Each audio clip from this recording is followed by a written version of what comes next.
कैसे हैं आप सब। मैं हूँ आपकी नटखंडिया और मैं आई हूँ आपको कहानियाँ सुनाने। चलो जल्दी से जान लेते हैं अगले भाग में क्या हुआ है। विराज को सीईओ पोस्ट की चेयर पर बैठा देखकर कमल सिंघानिया पागल सा हो गया। वो गुस्से से खड़ा होकर दूर से ही कहता है, वो कुर्सी मेरी है, पिछले 10 सालों से मैंने उसे संभाला है, ये कंपनी भी मेरी है, तुम वहाँ पर नहीं बैठ सकते। वो सरिता जी की तरफ देखकर गुस्से से कहता है, आप मेरे साथ ऐसा कैसे कर सकती हैं भाभी, आप रली हुई हैं, आप सब मिलकर मुझे धोखा दे रहे हैं। सरिता जी जो विराज के पास वाली चेयर पर बैठी थी वो बस मुस्कुरा रही थी और मुस्कुराते हुए वहाँ पर सबको देख रही थी, पर उनकी आंखों में बेपनाह नफरत थी। वो बोर्ड मेंबर्स जो उन्हें धोखा देते आए थे वो उन्हें अपनी नफरत दिखा रही थी अपनी आंखों से। वहीं दूसरी तरफ उनकी सबकी बुरी हालत थी। कमल सिंघानिया कुछ भी बोले जा रहा था पर किसी पर असर नहीं था कि तभी खड़ा होकर कार्तिक सीटी मारते हुए कहता है, मॉम मैं जा रहा हूँ, मुझे ये मेलोड्रामा देखने का कोई शौक नहीं है, मेरी इम्पोर्टेंट मीटिंग है। और वो विराज की तरफ देखकर कहता है, अब तुम बड़े हो गए हो, अपने फैसले खुद ले सकते हो और तुम्हें क्या करना है तुम्हें पता है। तुम्हें अपने बड़े भाई की सपोर्ट की ज़रूरत नहीं क्योंकि तुम मुझसे भी बेहतर हो और मुझे ये मेलोड्रामा नहीं देखना है। तुम हो सब कुछ हैंडल करने के लिए। वो अपनी माँ की तरफ देखकर कहता है, मैं मोनिका के साथ निकल रहा हूँ, लेकिन आप भूलिएगा मत कि इन्होंने हमारे साथ क्या किया था। जो बुरे करते हैं उन्हें बुरा ही सबक मिलना चाहिए। इतना कहकर वो वहाँ से चला जाता है। कार्तिक जाते हुए विराज को देखकर कहता है, हाँ लेकिन तुम कहोगे तो मैं मीडिया के सामने अनाउंस करके जाता हूँ कि नया सीईओ कौन है। विराज बस मुस्कुरा देता है क्योंकि अभी मीडिया के सामने जाने की ज़रूरत किसी को नहीं थी, क्योंकि सरिता जी के असिस्टेंट ने पहले ही मीडिया को ये बात बता दी थी कि विराज सिंघानिया नया सीईओ अनाउंस हो चुका है। मीडिया में तो तहलका मचा हुआ था, इतनी बड़ी न्यूज़ जो मिली थी। विराज की फ़ैन फॉलोइंग की तो बहुत ही बड़ी हो चुकी थी, कोई बात ही नहीं थी। वहीं दूसरी तरफ शुभ के घर पर नवी और शुभ चाय पीते हुए इस खबर को देख रहे थे। नवी मुस्कुराकर कहती है, आई कांट बिलीव, मुझे सच में भरोसा नहीं हो रहा कि विराज बिजनेस को इतनी जल्दी टेक ओवर कर रहा है। उसे तो बिजनेस के नाम से भी गुस्सा चढ़ जाता था। कितनी चिढ़ मच जाती थी बिजनेस के नाम से जब हम बिजनेस की बात करते थे। तभी शुभ कहता है, मैं खुद भी नहीं समझ पा रहा कि एक रात में क्या बदल गया है। जिया के लिए उसकी मोहब्बत कोई जुनूनी मोहब्बत है, वो पागलपन की हद पार करने को तैयार रहता है।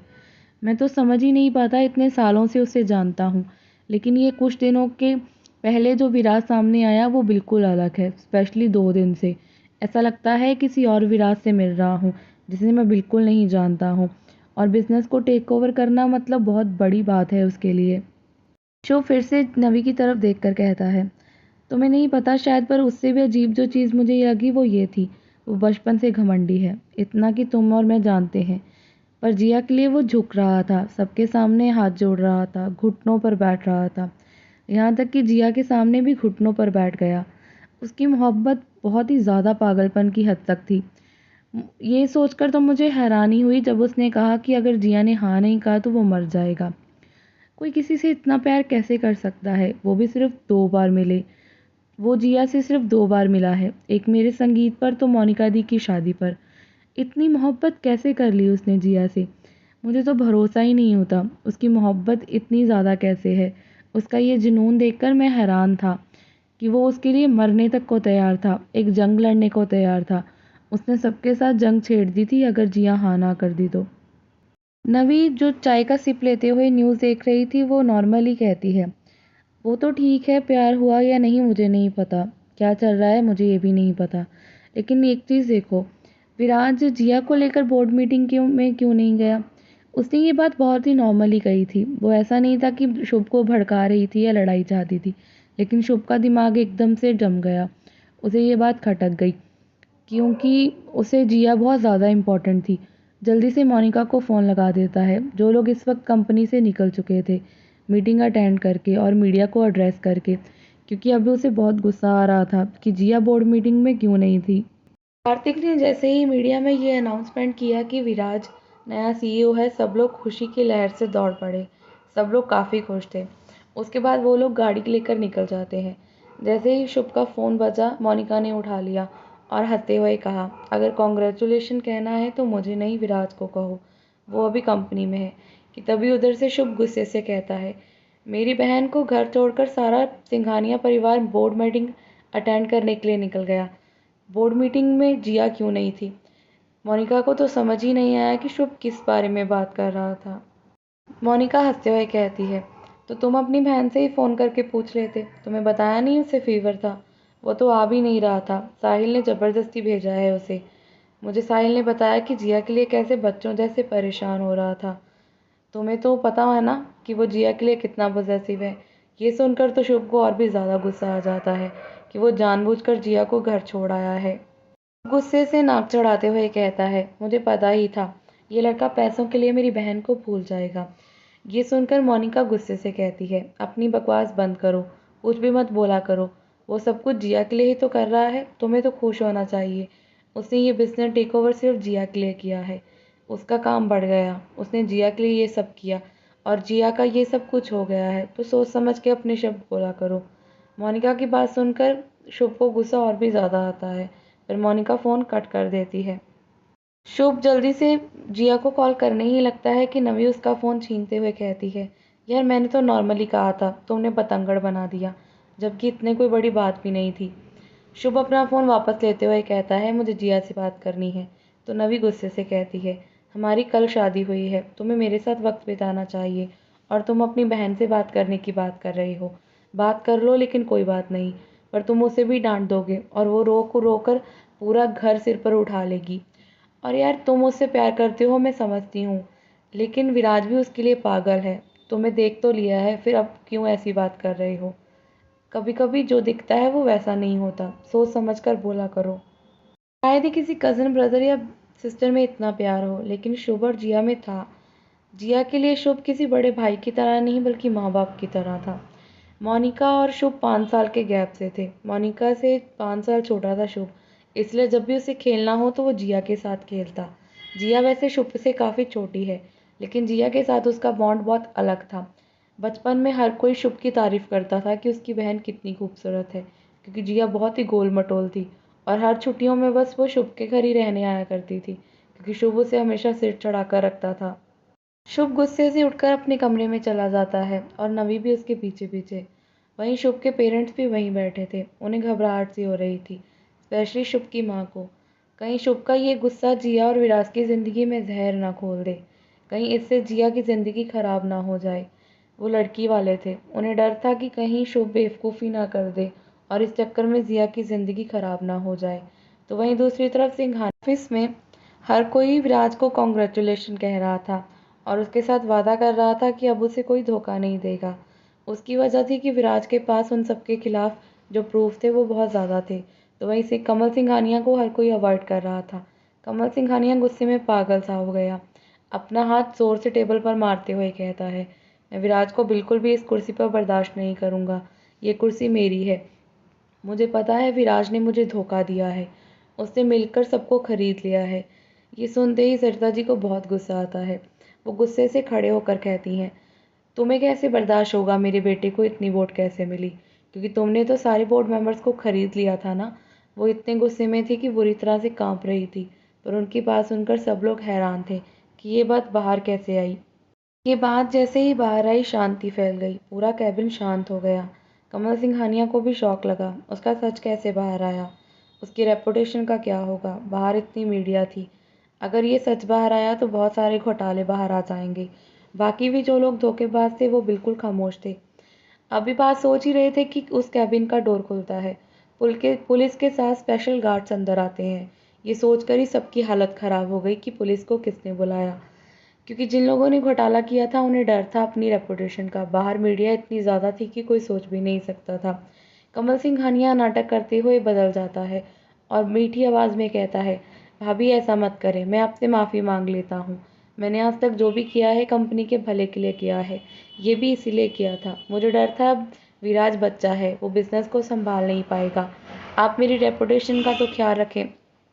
मेरी रेपुटेशन मतलब सिंघानिया परिवार की रेपुटेशन। असल में सरिता जी बहुत ही ज़्यादा इमोशनल इंसान थी। उनके लिए इज्जत मान सम्मान बहुत बड़ा था और कमल सिंघानिया को ये पता था। इसीलिए कांता और कमल सिंघानिया इतने सालों से उनका फ़ायदा उठाते आ रहे थे। कमल सिंघानिया के बाकी के शब्द तो उसके मुंह में ही रह गए। पुलिस आगे आई और सबको अरेस्ट कर लिया। कांता रोने का नाटक करने लगती है जैसे वो मासूम है, उसे कुछ पता ही नहीं है। आज सरिता जी को सच में बहुत दुख हुआ था। उनके खुद के परिवार ने उन्हें इतना बड़ा धोखा दिया था। इतने सालों से घोटाले किए थे और खुद के ही परिवार को नुकसान पहुंचाने की कोशिश की थी। हर कोई तमाशा देख रहा था। कमल सिंघानिया गुस्से से चीखता ही रह गया, पर उसकी सुनाई ही नहीं दी। वो रोने का नाटक करते हुए हाथ जोड़कर कहता है, मैंने गलत नहीं किया, मैंने जो किया कंपनी के लिए किया। पुलिस ने उन सबको अरेस्ट कर लिया था और कांता और कमल दोनों ही अपना नाटक करने में लग गए थे। सिंघानिया हाथ जोड़कर रोने का नाटक करते हुए कहता है, भाभी ऐसा मत करें, मेरी बेटी का क्या होगा? वो मुझसे पहले ही बहुत नाराज़ रहती है। ऐसे तो वो मुझसे नफ़रत करेगी और उसकी शादी कैसे होगी? उसकी इज़्ज़त रुल जाएगी, उसका घर नहीं बसेगा।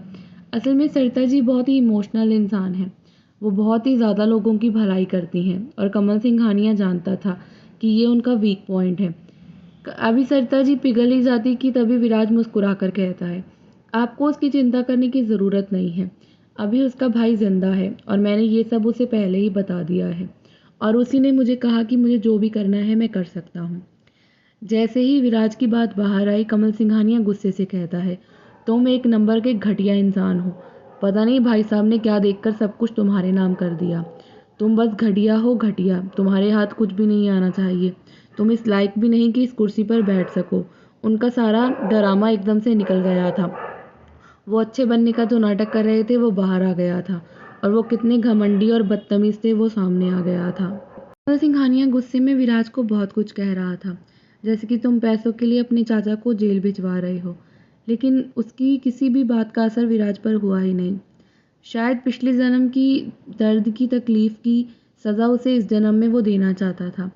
अगर इस जन्म की बात होती तो शायद वो माफ़ कर देता, लेकिन पिछले जन्म में उसकी माँ को भयानक मौत मिली। उसके भाई को अपने ही घर से बाहर निकाल दिया गया। वो सड़क पर आ गया था। कितना कुछ बर्दाश्त किया था उसने और फिर कितना कुछ सहना पड़ा था। कमल सिंघानिया ने बहुत धोखे दिए थे, उस कंपनी को बर्बाद कर दिया था, इसलिए उसे सज़ा मिलनी ज़रूरी थी। विराज की मुस्कुराहट बहुत ही रहस्यमयी थी। पिछली ज़िंदगी की सज़ा वो दे चुका था। सरिता जी हैरान थी, वो तो पिघल भी जाती, लेकिन विराज की जो बातें थी वो बहुत कड़वी थी और वो जिस तरह मुस्कुरा रहा था वो बदला हुआ लग रहा था। ऐसा लग ही नहीं रहा था कि ये विराज है, ऐसा लग रहा था ये कोई और इंसान है। सरिता के पास फुल मसाला था। 10 मिनट पहले ही विराज के नए सीईओ बनने की खबर बाहर आई थी, तो उसके बाद 20 से ज़्यादा लोगों के अरेस्ट होने की खबर थी। वो सब लोग बड़े बड़े नाम थे, बड़े बड़े बिजनेसमैन थे।